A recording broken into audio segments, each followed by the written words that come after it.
Oklahoma unveiled, as many teams are at this point, just prior to fall camp, the roster and the roster update, and one positional change of note that you caught that's been a topic of discussion. Yeah, it's interesting. Typically when you see these rosters that are unveiled a little bit before fall practice, there's some height and there's some weight differences that people want to look at. Just in terms of what some of these kids were able to do over the summer, but interestingly enough, there was a pretty significant position change with Marcus Hicks. I know there was a question last week about, his ability to kind of break through on the defensive line perspective next year.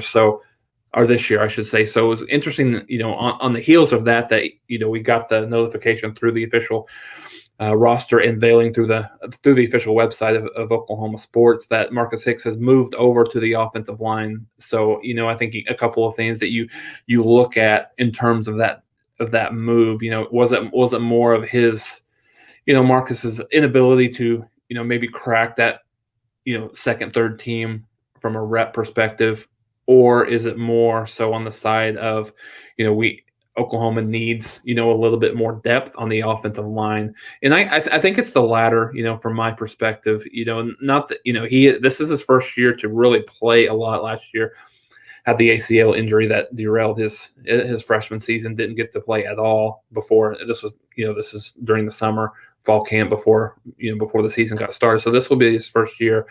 And, thinking of a guy like Stacey Wilkins, who's in the transfer portal, that was looking to give Oklahoma some depth at the offensive line position. So, when you think of it, high school wrestler has, plays with leverage. I think that's certainly good for the offensive line position. So I think it remains to be seen. I think it'll be interesting once fall practice starts on, is he one of the guys that's in the two deep from a rotational perspective at the offensive line position?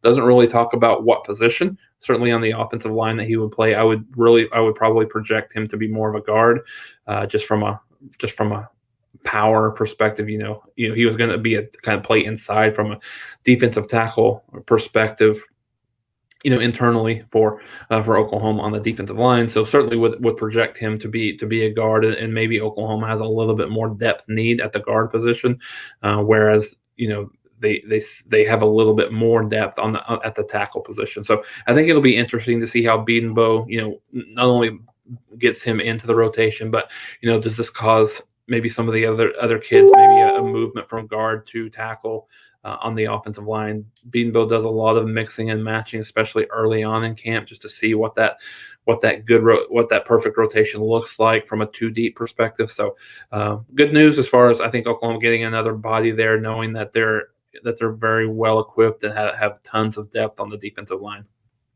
We talk Oklahoma football with all of you each and every Friday, courtesy Jason Ray from Last Word on College Football. So check out his work. Again, it's Last Word on College Football.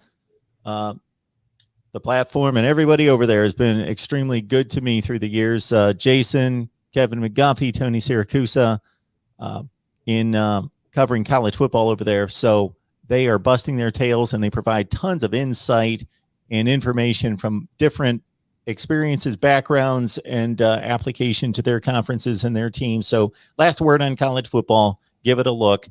Jason joins us every Friday